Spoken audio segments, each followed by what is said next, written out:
Today in the show, strategy plus action equals transforming your life and business with podcasting. Great coaches and consultants like you have the ability to change people's lives and transform entire organizations. And your impact can often go far beyond the clients you work with. One of the reasons I love working with coaches and consultants is because of that ripple effect. This show is here to highlight your expertise and empower you with resources and new ideas to grow your business. Welcome to Strategy in Action. Dr. Jürgen Strauss is on the show today, and we had a blast talking all things podcasting.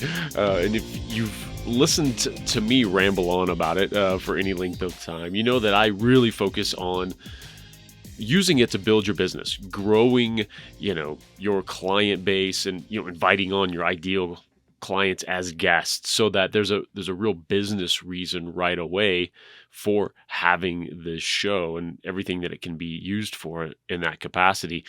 And what I really wanted to dig into today on that topic of transforming, honestly, your life, your business, everything with podcasting, are those other ancillary reasons for doing this. And there are so many. And I really talk about, the life transformation of it because of the amazing people you get to meet, and even if you only used it as a networking tool, it's a phenomenal platform, right?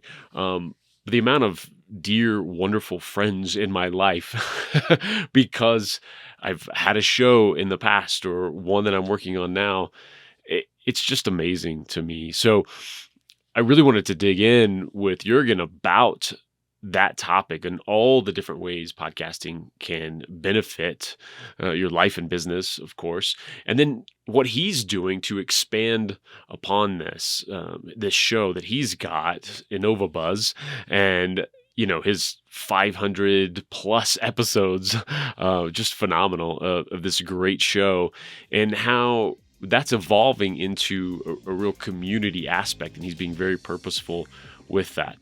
Fantastic topic. Jürgen is wonderful. I'm excited to bring all his knowledge to you. Let's jump in. Dr. Jürgen Strauss, welcome to the show. Thanks, Jason. It's a privilege to be here with you on the Strategy Plus Action podcast and video indeed. Show. Yes, I'm so glad we got connected, and I think it was Chris Michelle who connected us. That's right. Yeah. Yeah, so glad he did, and we'll give him a shout out. We'll give Maxine from Pick My Brain a shout out because it was through her platform, and we got connected and all that as well. Yes, that's right. Pick My Brain is a great place to connect with people from all around the world and have conversations, learn new things. As is the LinkedIn, of course, if you use it properly. But Pick My Brain is designed specifically for that, and I think that's where I met Chris first as well. So. Oh yeah. I'm a big proponent. Just learned about it and dug in, and I think we're the perfect proof that happens, right? We got that's connected right, yeah. there and had a great conversation. I got to learn about your podcast, Innovabuzz, and excited to dig in even more there. And so after that conversation, obviously you're the perfect person to have this discussion with, transforming your business, your life through podcasting. You've certainly done that and just built this great show, 500 plus episodes. We're publishing episode 556 this week as we record this. Wow, that's fantastic. And just amazing quality, awesome guests and conversations, and I just love it. And looking on there, and as we dug in and talked about how much we love this medium and why it's so important, it really prompted me to have this conversation with you because, I certainly talk to people about, building their business by, using this as a bit of a sales tool and platform and everything to reach your ideal client. But the benefits go so far beyond that. And that's what I really wanted to dig into today, and everything that you're using it for and how you're helping your clients and all of that. I'd love to get a little bit of, foundation here. So we know you a little bit as well. And, going back to before you even started this show, what led to it? Yeah. Well, I had a 27-year corporate career in the chemical industry, various ones. My first experience was with ACFA, the film manufacturer, and I had an experience there. I joined that company and was doing some amazing research work, and I thought I'd died and gone to heaven because as a hobby photographer, ever since I can remember, ever since a very young child, I thought I'd landed the perfect job, and it was challenging from the chemical perspective, my studies.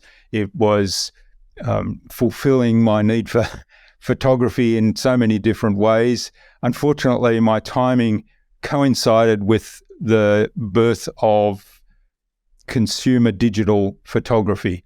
And I saw the writing on the wall very early that this was going to transform the film photography landscape and that whole business model.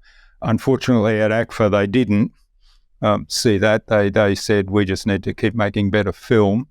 And so that kind of shaped my whole view of innovation, and I started taking a real active interest in how do you stay abreast of the innovations and the disruptive things that are happening to your own business. How do you innovate inside of that business with the risk of cannibalizing existing business, but then try to balance those two things?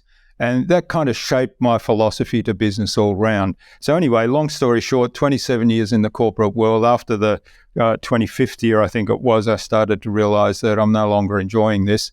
And it took me 2 years to get out, to start my own business, which I did then because I decided at that stage, kids were growing up, they were self-sufficient, that I could take some more risk financially, and I'd start my own thing and live life on my terms. And initially started off with the idea of strategy consulting in marketing, which were some of the areas that I'd been involved in. And early on in that journey, a mentor of mine suggested that I start a podcast as a branding and positioning exercise. And I'd been listening to podcasts, I'd been listening to audiobooks since the early 90s, just as my own way of additional personal development. And then when podcasts came about, I thought, how cool is this? And I was listening to those, never thinking that it's something that I would do, because I had this vision that it's somebody based in a radio studio with all this expensive equipment and setup and so on. When this mentor suggested it to me, I said, well, I don't know where to start. Now, his background was in video production, and he had a small studio, but he said, come into the studio, I'll show you exactly what the minimum setup you need. And he did that, showed me, suggested a couple of good microphones to buy, some editing software and a video camera. And I thought, I can do that at home. For a few $100s, I set up a little home studio, did some things around the room as well in order to dampen the sound, get the sound quality, the recording quality as good as I could do it.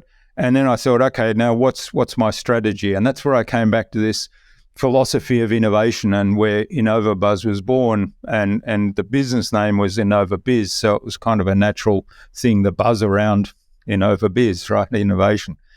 And reached out to guests, people that I'd met in my corporate world, because I had an international career. So I had connections right across the world with people at very senior levels in companies doing some amazing things. So I thought, well, let's get some of those people on the show to start with. They immediately started to introduce me to others that I hadn't met yet. They said, hey, for example, one of my very early guests is a good friend of mine. He's the managing director of the largest paint company in the Philippines. He said, I've just been to this course at INSEAD in France, and there's some amazing people I met there. I'll introduce you. And these were people that were up-and-comers that were in the training. So INSEAD is it's kind of like the European version of the Harvard Business School. And so I got to meet all these amazing people, bring them on the show, start to talk to them. And immediately I realized, as an introvert who struggled to build a network locally, because I'd go to these networking events and I'd kind of stand in the corner and wait for somebody to talk to me, I thought, this is an amazing way to meet new people. And I feel quite comfortable getting on camera and just having a conversation with people in a natural manner, as if you'd have a conversation with them at a party, for example. So that was the genesis of the podcast. And as time went on, I started to think, okay, I need to get more strategic about this and make it more than just a branding and positioning exercise. I need to leverage these relationships I'm building, and I need to continue to have conversations with these people. So how can I do that? So I started running events for my podcast guests to come on these events, and we had sort of group conversations just to facilitate introductions and put people together. And out of those, some amazing things happened. A lot of the guests at that point were also podcasters, so that opened up opportunities for people to be on other podcasts through those introductions. But it also led to people who hit it off on those conversations actually starting off some joint venture initiatives and even doing business with one another. There were some quite large business deals that came about with that. And so I thought, okay, this is really good. Now, how can I get this happening without people having to wait for me to run an event, which I was kind of doing on a monthly basis. And it was I felt it was starting to get a little stale at that regular monthly basis. So I'd drop out a month and think about what else can I do to refresh this, and come back the second month. And I thought, but every time I do it, there's so many amazing things happen. How can I get this kind of happening without me? And the events are just icing on the cake. So I started building a community platform where I bring my podcast guests in and they can have conversations there. I say it's like a Facebook group, but it's not on Facebook. It doesn't have the Facebook noise. So you go there for one specific purpose, for engaging with that community. It's called the Flywheel Nation. And so that's where I'm at right now. I love that.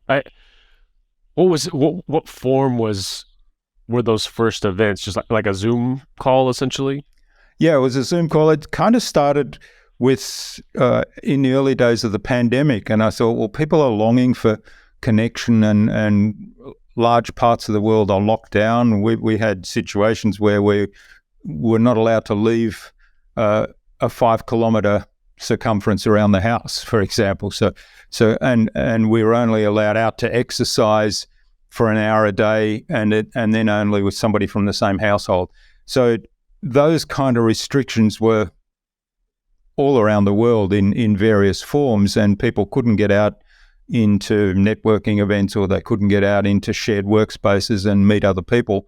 And I thought, well, people still want to meet and people still want to have conversations. So I thought I'll do something on Zoom. And I participated in an event that I modeled off. I thought, this is really cool. And I modeled off that and brought in some of my own ideas into that. And it essentially, I called it a party. So my first one was when I'd reached 200 episodes of the podcast. And I said, this is a party to celebrate the 200 episodes. But the way we did it, I mean, it was sort of a party atmosphere and everything, and a virtual party. Everybody got on board with the idea of the virtual party because of the pandemic. It wasn't something that, why a virtual party? Why not have something real? Everybody got on board with that. And I sort of had music running throughout. But what I did was sent people into breakout rooms to have a conversation around a particular topic or a particular question. And I'd started off and asked the question, and it was a question, they were questions that led to, if people were prepared to be vulnerable, led to some really deep conversations. And I would start it off by asking the question and then giving my own answer in a way that opened me up. And made me vulnerable and essentially gave permission to everybody else to kind of be as open as that if they wanted to. And that was quite moving, that very first event. And I thought, wow, this is something that has really got legs and we can get this going. So that was the birth of that first event. How did you first kind of tie it into business? Like, and what exactly were you doing with Innovabuzz at the time, like when you first started the show? Yeah, my business was primarily focused on marketing strategy for businesses. So we would consult with them to determine who are their ideal clients, who are they trying to reach, how are they getting their message in front of them, were they doing it in a way that began a conversation, or was it kind of a push, here's my stuff, please buy it kind of thing. So our strategy was more around, let's find the ideal client, let's define them, let's find where they hang out, let's begin conversations with them. And you begin conversations by adding some value in some form, and then natural conversations follow from that. And at some point, those conversations will naturally lead on to, how can I help you? And then a sales conversation. So that was the process we were following and the service we were offering people. One part of that was producing content in its various forms. And of course, there was a natural overlap there. Well, podcasting's content. So we started setting up podcasts for a couple of our clients that we had been working with, and they liked what we did with our podcast. And we said, well, that's a natural fit. So we did that. And in that process, I started to, I was already falling in love with podcasting through my own podcast, but I thought this is actually cool to do it for other people as well and helping them. So we took the strategy part into the podcasting, building the strategy around why you're podcasting, how's it going to integrate into your business, how are you going to get value from it, how are you going to turn podcast episodes into fans, into followers, and ultimately some clients from that. So all of those strategic things we started working on, and the focus narrowed more and more on podcasting. And as we did that, we also kind of fine-tuned the strategy of our own podcast in terms of addressing topics and bringing guests on that could serve our dream customer, rather than in the very early days, it was like, oh, this would be a cool person to talk to, or here's another guest. Great, we've got another guest. We keep building up episodes. So now we're in a position of being much, much more selective about guests that come on, and we get lots of pitches as well. So through the various platforms and even cold through email, we get people reaching out to us saying, we want to be on your show. And a lot of those pitches are really, some are totally irrelevant to the show topic, and it tells me that they haven't even listened. They've just found it somewhere on a search. We're being very selective in the strategy that we want to promote and the topics that we want to cover and the things that we want to present to our audience. That's not a good fit. Yeah, it's amazing the very small percentage of people who get the pitch right. Balancing the not just being all about them, balancing the fit, right? Because I'm an introspective guy. I can take, the criticism too of just like, if it's a complete mismatch, I first kind of go, okay, am I not clear with my, where my show description is or what, let me make sure I've got those things buttoned up, and then there's just some people who are just like, yeah, but it's a PR agency or it's somebody else, and they're just a lot of those are, and like, okay, can't blame them for trying, I've crafted a really nice canned response. Now, I'm not a fan of using canned responses. Please don't use canned responses. But if you do, here's how you do it. So I send a templated email to every pitch I get, and it goes something like this. Thank you for your interest in being a guest on the Innovabuzz podcast. Because of the high demand, and a high interest in people coming on the show, we're being much more selective in the topics we cover.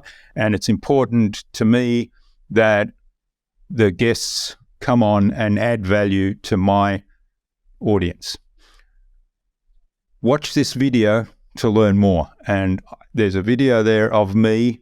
It's about a 3-minute video explaining what I'm looking for in a guest, explaining the topics we cover, explaining how I want the guest to show up, what I'd like the guest to do, such as listen to a couple of episodes first.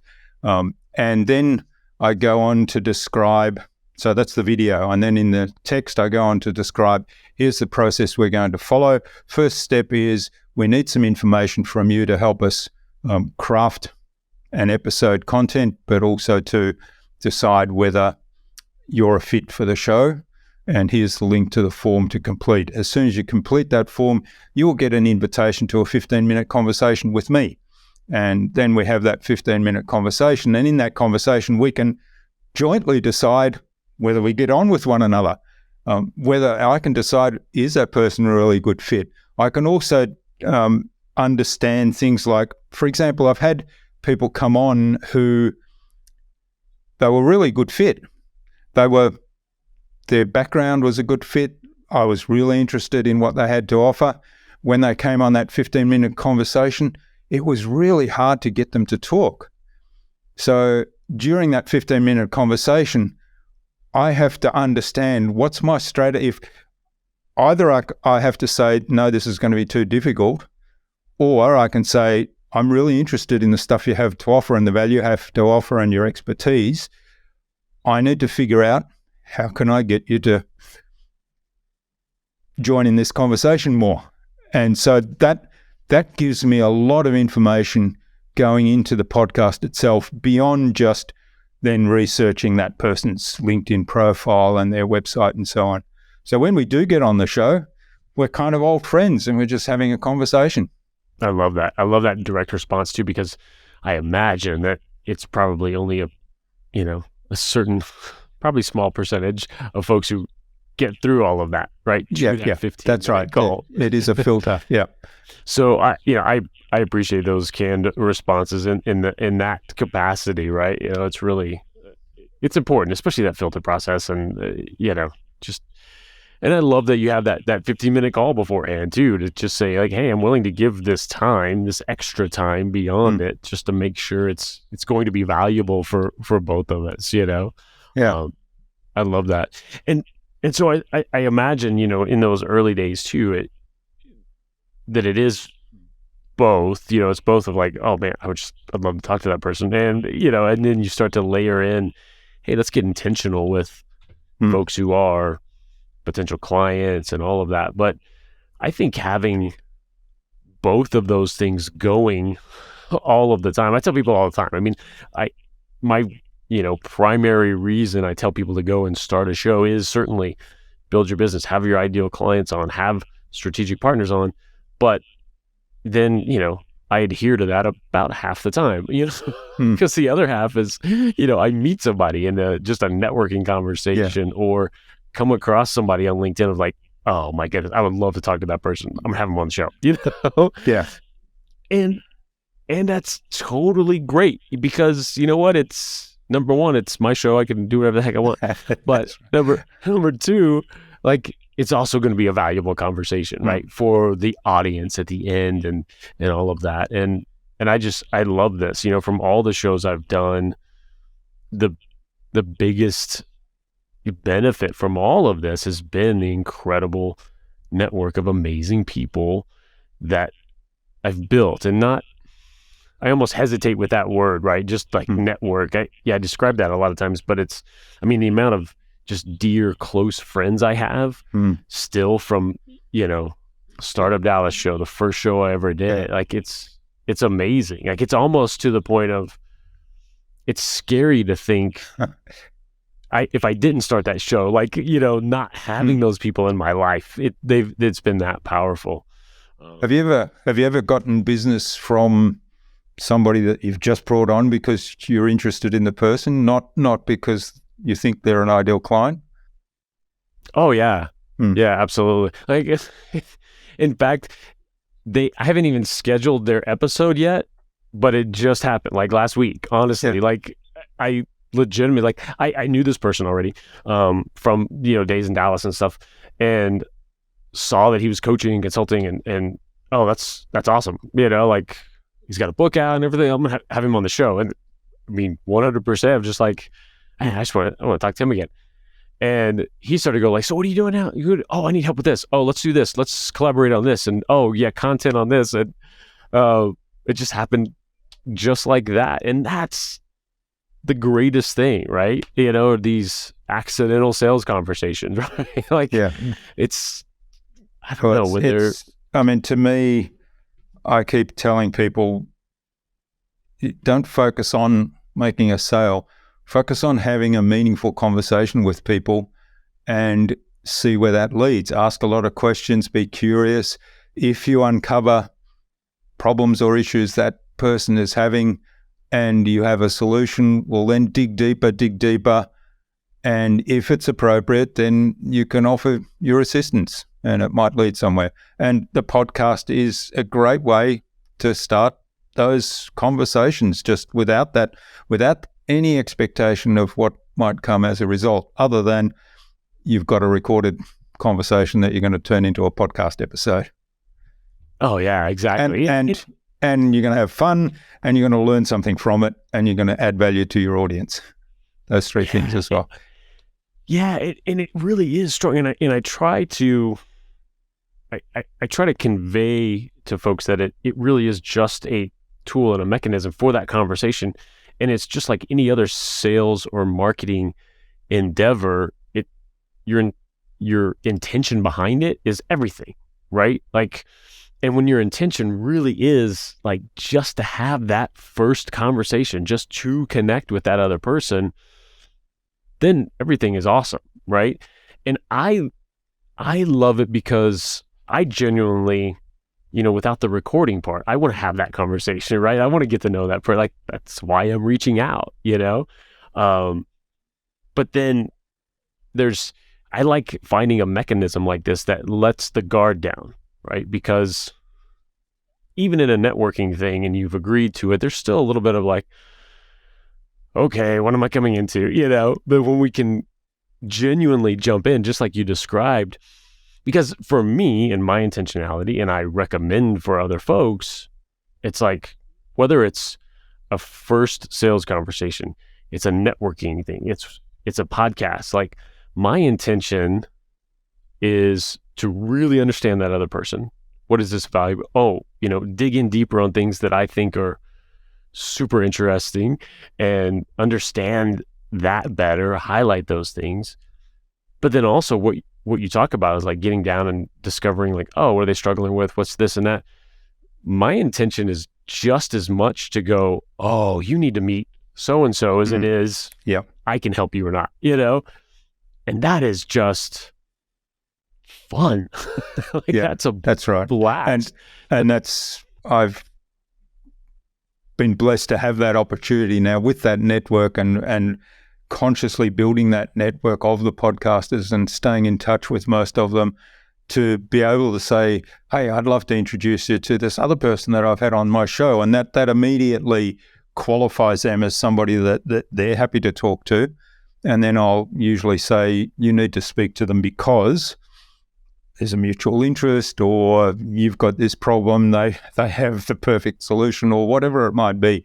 But introducing them in that way, and that's the power of that community.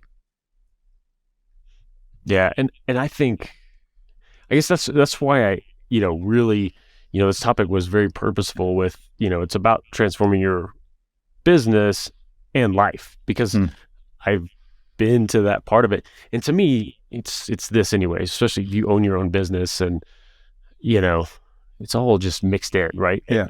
At least for me, I think it should be in the best possible way, right? Like, I'm excited to work with the humans that I'm going to go work with, right? Or, my friends on the weekend, like, there's no difference, like, in that interaction. Those are just amazing people. Yeah. And maybe it's a luxury, but I enjoy it, Yeah. Well, one of the things you mentioned earlier, friends, and there's certainly quite a few friends that I call friends now that I've met through the podcasting medium, through being guests on my podcasts. And they've all said, and they're spread around the world, and they've all said, next time you're here, let me know, we'll get together, I'll show you around the local sites, we'll go and have a drink together or go out for dinner or something like that. And I know there's so many different places in the world I can travel to and connect with those people at a personal level.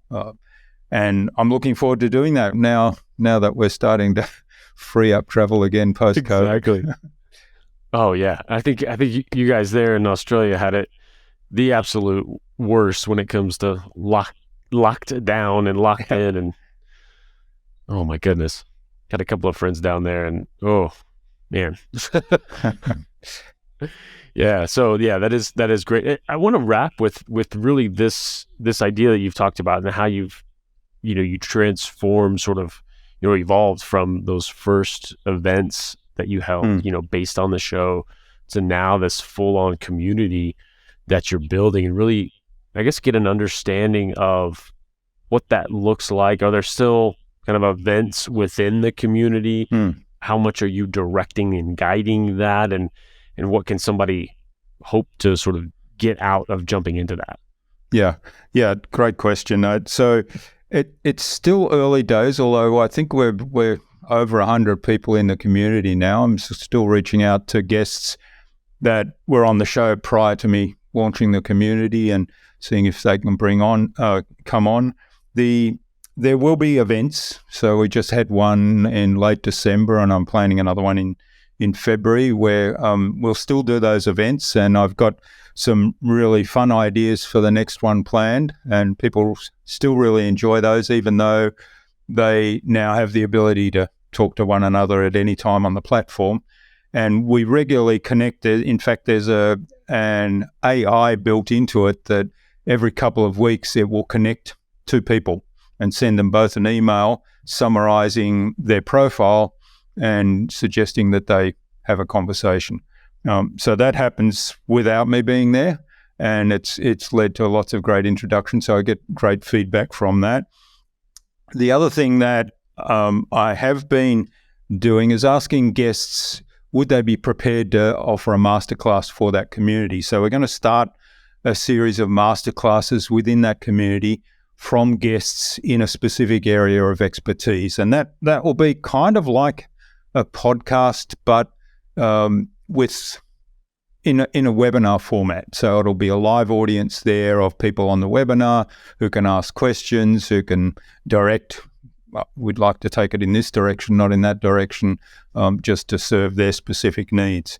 And then the third thing I will be doing, and this will be a key focus this year, is starting to reach out to listeners. I've brought in a few listeners as kind of a beta trial, but we'll start to bring in listeners to that community. Now, listener access will have a small subscription fee associated with it, but I think the value there is going to be enormous because they'll have the ability to join those master classes. They'll have the ability to join those events. They'll have the ability to have conversations on the platform directly with the podcast guests. So if we have a guest on the podcast, I have a conversation with that guest. The conversation goes off in this direction, but at this point, that particular listener thought, I'd really love to branch down that avenue and have that conversation, but that didn't happen on the podcast. So they can jump onto the platform, reach out to that guest and ask some questions to take the conversation in that direction. And I'm hoping that will provide lots of value to everybody, to listeners, because they can actually have direct access to those guests on the podcast and learn more, to the guests, because it does open up opportunities for them to get business out of that beyond just the network of the guests themselves, and also with the master classes just providing enormous value to everyone.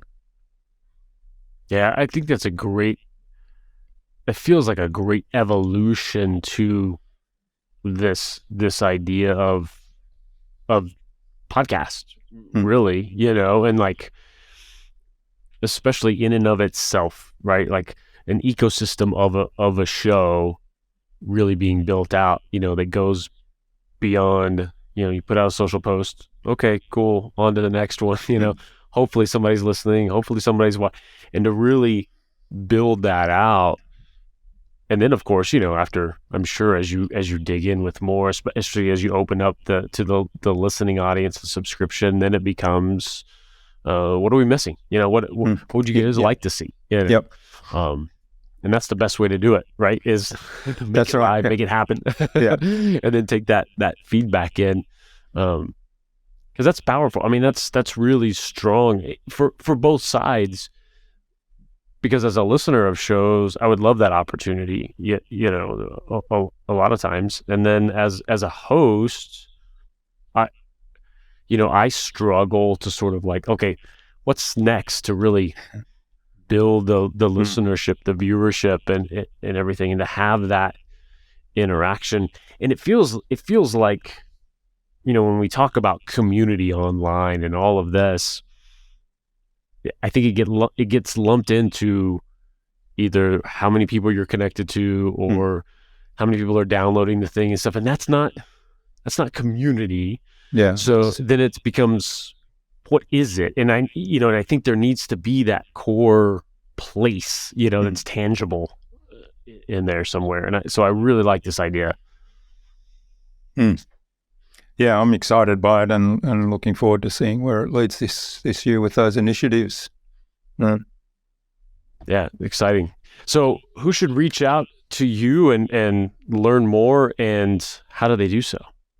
Yeah, great question. Well, first of all, my dream clients are business consultants and coaches that operate in the healthcare space, in the technical and manufacturing arena. So they serve those customers, because that's kind of my background. And I know there's lots of business consultants and coaches that I've come across in my many years, some of whom were fantastic and didn't have all the resources at their fingertips that they could have. Others that were okay, that studied all the textbooks and knew the textbook and theory, but lacked the practical experience and the smarts in terms of applying that experience. So again, didn't have the resources. So for those people, go to my podcast, Innovabuzz. So that's just INNOVA.BUZZ.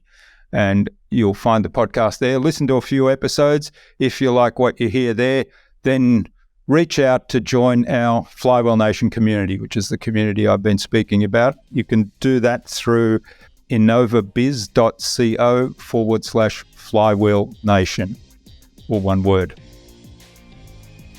Fantastic. I encourage everyone to do so. Dr. Jürgen Strauss, thank you so much for being on. This has been an absolute blast. Yeah, I've really enjoyed myself. Thank you. And thanks for what you do. I love your podcast too. I appreciate that. We'll see you all next time.